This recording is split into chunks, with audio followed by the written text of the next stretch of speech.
In this tutorial video, we're going to go through the fundamentals of Ricochet.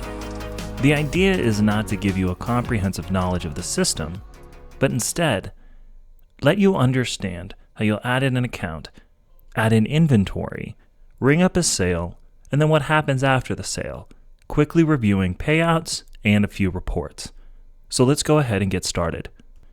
Now when you first log into Ricochet, you'll see the dashboard screen.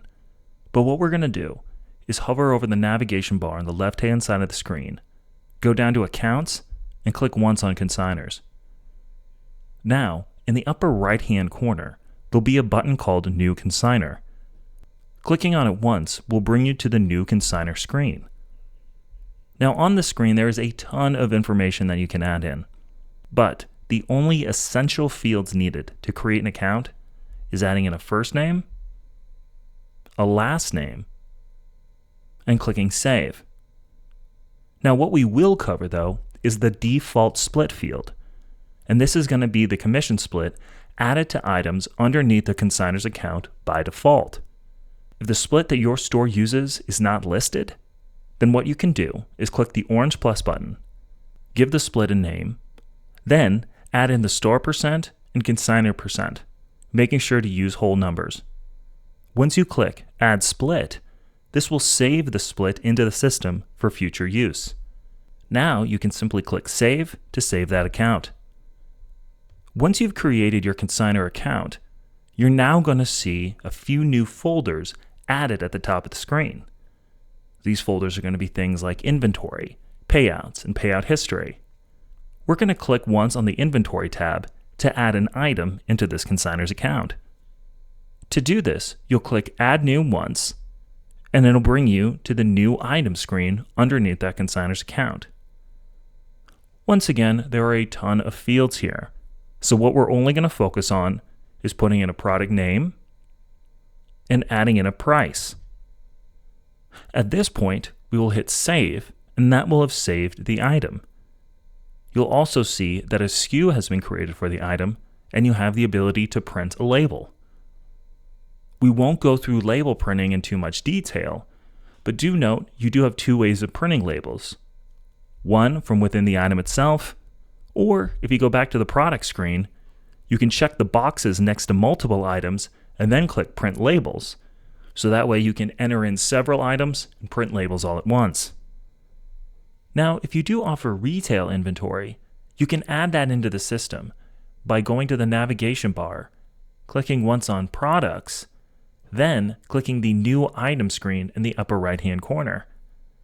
The process will be nearly identical, meaning we'll go ahead and give the product a name and add in a price, but since this is a retail item, we can add in a cost for the item rather than assign a commission split. Now, by clicking Save, we can go ahead and save that retail piece of inventory. Now to ring up a sale, you would start out by going to the shopping cart icon in the navigation bar and clicking once to go to the point of sale screen. Now, normally here, you would start scanning in the labels for the items, but since we haven't printed any labels, we'll simply go to the Search Items field, type in the name of the item, and click once on that item to add it to the sale. Now once again, there are a ton of features we can cover, like adding in discounts, attaching a consignor or customer to the sale. But for this demo, we're simply going to click Credit Debit. During the trial, you will see a non-integrated credit card screen, which will allow you to run a credit card sale without actually charging a credit card. To do this, you'll need to add a card type since that is the only necessary field. When your account is active, you will use Ricochet Pay to run credit card sales. And during your trial, you can click the link to schedule a call with Ricochet to learn more and get started. But for now, we will just select a card type and click Add Manual. At this point, you can click Finish to finish the sale. And here you'll have a receipt that you'll be able to print. Also note that if you do attach a customer to a sale with either a phone number or email underneath their account, you will have the option of emailing the receipt or texting the receipt. Simply click Done to get out of the screen. Now, if we were to go back to the consignor's account by hovering over Accounts, clicking once on Consignors, then clicking the Edit button on the right-hand side of the screen, you can click once on the Payouts tab to see that that item is now available to be paid out to the consignor. Now, payouts can be done two ways, either individually within a consignor's account, or by hovering over Actions and clicking once on Payouts. You'll be able to pay out all of your consignors at once. Finally, we're going to go to the Reports section, and all the way at the very bottom, we're going to click on Sales Summary. Now this is going to be your go-to daily report to get your sales breakdowns. And you can see we've got some basic information from that sale.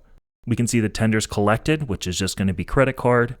We can get a sales breakdown, as well as see our net sales, taking into account how much we need to pay out consignors or pay out to cost to retail, so that way we understand both the gross and net of sales from any time period.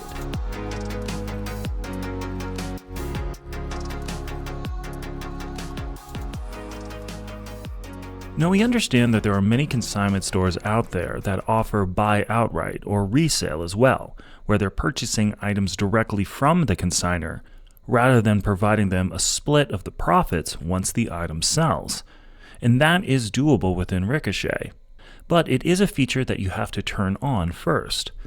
So to do that, you would go to Preferences, then to Admin, then scroll to the bottom of the page where you see the Buy Outright / Trade module.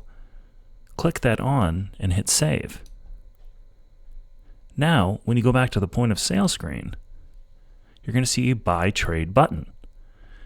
And this is going to allow you to buy items directly from a consignor at the point of sale screen. So if I click Buy Trade, I can see the Buy Trade window appears. Now the necessary fields here are going to be putting in a product name, putting in the cost, and the price. Now understand, cost is what you're going to be paying to the consignor, and price is what you're going to price the item as once you put it into stock. There are going to be additional fields as well, like sort description, category, or brand.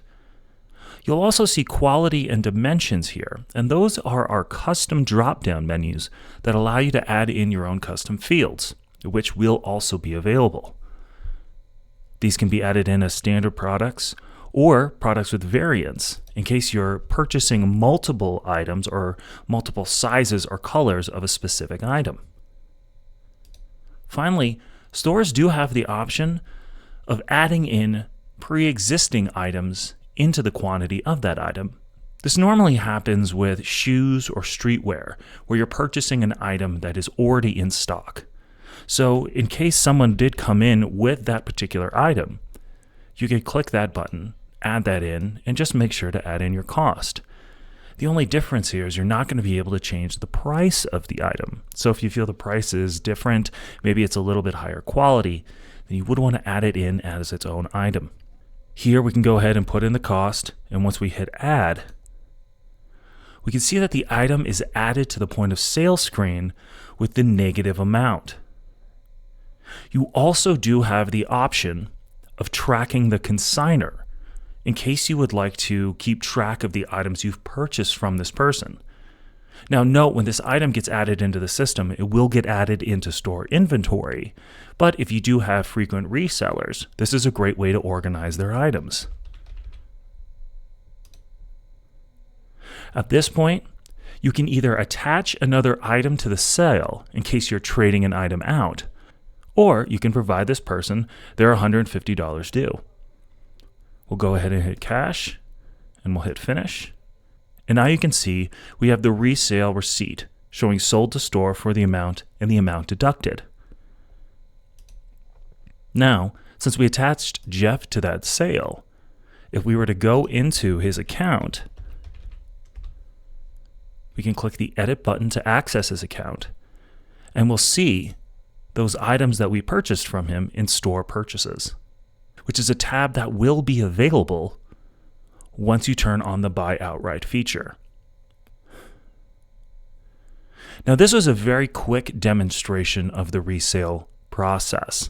So if you would like to learn more about it, you can click the question mark in the lower left-hand corner to access our help articles, which will give you complete rundowns of every aspect of the software. Stores also have the opportunity to go to our YouTube page to learn more about the software in a video format. And you can also click the chat icon in the lower left-hand corner to talk with a Ricochet representative Monday through Saturday.